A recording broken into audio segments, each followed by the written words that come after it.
چرا صهیونیست‌ها به دنبال تخریب مسجد الاقصی هستند؟ مسجد الاقصی محل معراج پیامبر صلوات الله علیه و آله و نزدیکترین نقطه زمین به آسمان است.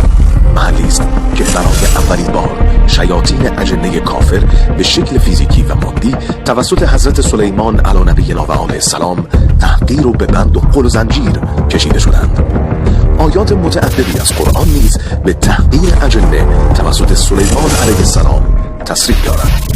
اولین هدف صهیونیسم این است که برای جبران این تحقیر الهی مکان تسخیر و خذلان خود یعنی مسجد الاقصی و محل عبادت الله را خراب کنند و به جای آن معبد شیطان را برای پرستش ابلیس متکبر بنا کنند. در واقع مسجد الاقصی باید خراب شود تا اندکی از آتش کینه و نفرت ابلیس ملعون فروکش نماید.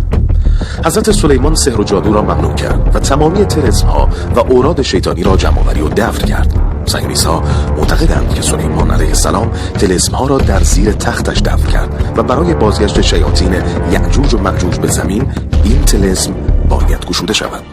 یکی از اهداف حفاری زیر مسجد الاقصی یافتن همین طلسم‌های سیاه شیطانی و گشایش طلسم سیاه است. شرط دیگر گشایش طلسم سیاه ریختن فراوان خون بیگناه است. به همین دلیل آنها کودک می‌کشند. مسجد الاقصی همچون کعبه از زمان حضرت آدم علیه السلام وجود داشته و داوود و سلیمان نبی علیه السلام آن را تعمیر و بازسازی کردند. اگر صهیونیسم معتقد به پیامبری داوود و سلیمان علیه السلام بودند، باید حافظ مسجد الاقصی باشند و نه تخریب کننده آن.